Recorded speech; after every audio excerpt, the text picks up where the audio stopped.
tu esi sēdījis ar sievieti un sēdījis. Tos miesas augs, ja es sēdām, arī tu esi sēdījis ar sievieti un sēdījis. Tos miesas augs, ja es sēdām, arī tu esi sēdījis ar sievieti un sēdījis. Tos miesas augs, ja es sēdām, arī tu esi sēdījis ar sievieti un sēdījis. Tos miesas augs, ja es sēdām, arī tu esi sēdījis ar sievieti un sēdījis. Tos miesas augs, ja es sēdām, arī tu esi sēdījis ar sievieti un sēdījis. Tos miesas augs, ja es sēdām, arī tu esi sēdījis ar sievieti un sēdījis.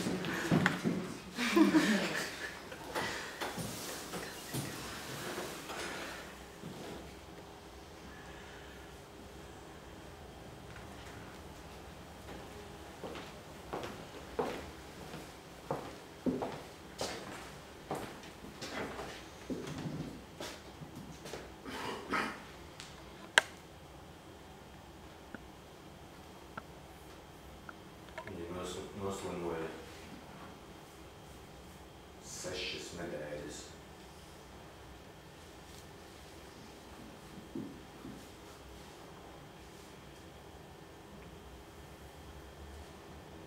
Manā dzīvē bija viens briesmīgs ārējais apstākļus, kurš nomocīja man katru dienu, katru stundu. Proti reputācijas zaudēšana un toreiz aiziešana no pulka. Pāris vārdos pret mani vērsās tirāniska netaisnība. Jā, taisnība. Mani pulka biedri man nemīlēja, man smagā un varbūt arī smieklīgā rakstura dēļ, bet bieži taču gadās tā, ka tas, kas jums ir dārgs un cilvēks. Es kāpēc izraisa smieklus jūsu draugu pūlī. Ne, man nemīlēja, kur man pat skolā nemīlēja. Lai gan atgadījumi un pulkā bija gadījuma raksturs. Tas cēlās no nemīlestības par mani.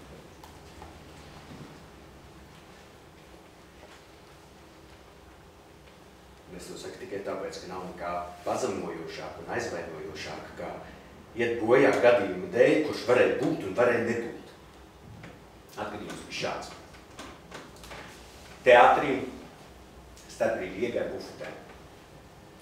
Pēkšņi ienāk huzārs AS un skaļi visu klātsošo oficieru un publikas priekšā sāk sarunāties ar 2 huzāriem par to, ka mūsu pulka kapteinis Bezuncevs esot sarīkojis skandālu un laikam esot piedzēries.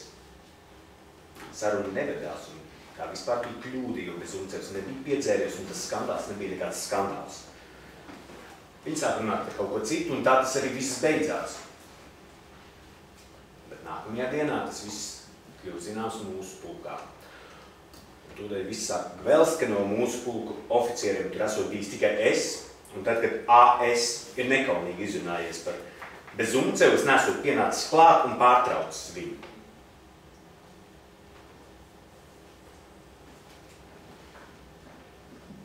Bet kāpēc, lai es to darītu? Ja AS ir uz Bezumcevu zobs, tā ir viņa personīga darīšana.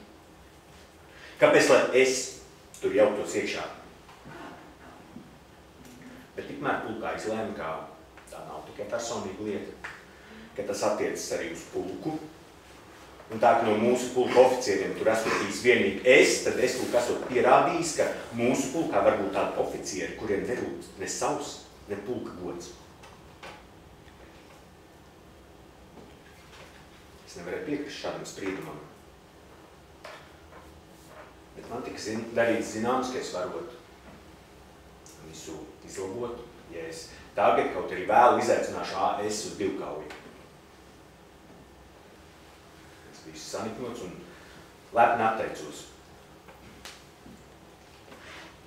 Pēc tam uzreiz aizgāju un uzrakstīju atlūgu. Tas ir viss. Es aizgāju lepns, bet garā sagrauts. Man bija iestājies prāta un gribas vājums. Tad pašā laikā noskaidrojās, ka māsas vīrs Maskavā ir nodzīvojis mūsu nelielo īpašumu, tā skaitā arī manu daļu tajā. Mazu daļu, bet pēc tā es paliku bez grašu uz ielas. Tad sekoja 3 gadi mokošu pilnu atmiņu, arī bija Zemskanams. Bet pirms pusotra gada nomira man krustmāte un negaidīgi citu mantinieku starpā arī man atstāja 3000 rubļu. Es padomāju un izlēmu savu likteni. Es izšķīros par labu aizdevumu kasē, ja domāju nauda, pēc tam savs kaktiņš kaut kur tālu prom no visām atmiņām. Tāds bija mans plāns. Drūmā pagātne un uz mūžu zaudētā goda reputācija man nelika mieru ne stundu, ne minūtu.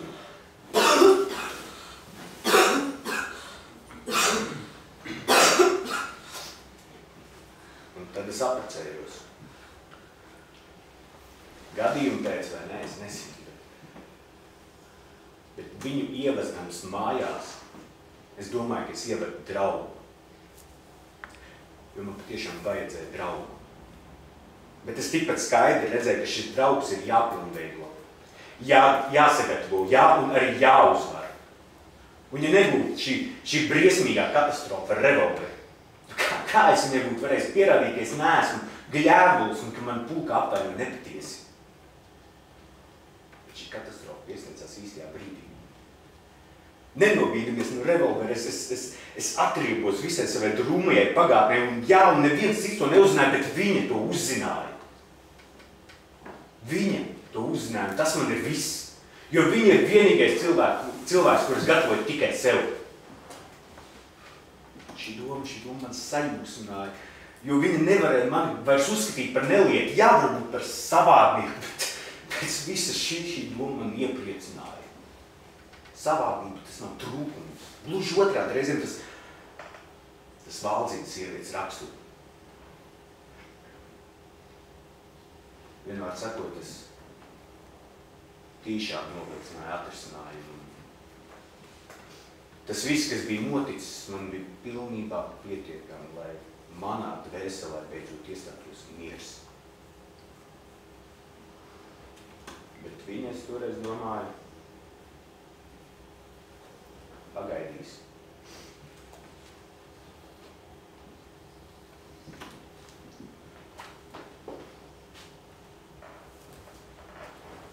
Un tad iestājās pavasaris.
ziemā es izdarīju arī dažus labus darbus. Es atlaidu 2 parādus, un vienai sievietei iedeva aizdevumu bez ķīles. Sieviete par to neko neteicu. Bet tas tik un tā nāca gaismā, jo tā sieviete, kurai aizdeva naudu bez ķīles, viņa atnāca un krita ceļos manā priekšā. Jau to redzēju. Man liekas, tas sievi iepriecināja.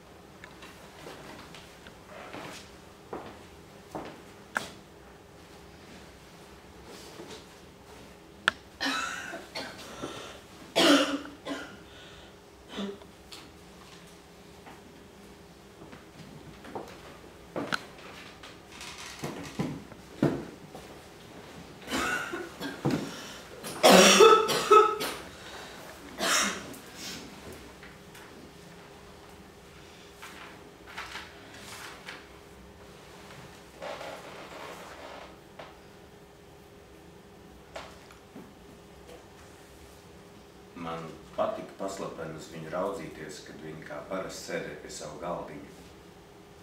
Viņa strādāja pie veļas, bet pa vakariem reizēm lasīja grāmatas, ko ņēma no manas skapja. Arī grāmatu izvēlēja skapī vajadzēja liecināt man par labu. Viņa gandrīz nekur negāja. Pēc pusdienām pirms mīkrējušies katru dienu viņa izveda pastaigāties un mēs apmetām loku, bet ne pilnīgi klusēdam kā senāk. Es pūlējos izlikties, ka mēs neklusējam, bet draudzīgi sarunājamies, taču jau teicu, mēs abi centāmies neizplūst vārdos. Es to darīju tīšām, jo viņai, es domāju, vajag dot laiku. Protams, savādi, ka man nereiz neienāca prātā, ka man slepus patīk uz viņu skatīties, bet pa visu šo laiku nebija uztvērts nevienu viņas skatienu, kas būtu pievērsts man. Es domāju, ka tā ir viņas kautrība. Bez tam viņa pēc slimības izskatījās tik dikli lēnprātīgi, tik nespēcīgi. Nē, labāk nogaidi, un viņa pati pēkšņi pienāks pie tevis.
Es nokavēju tikai 5 minūtes.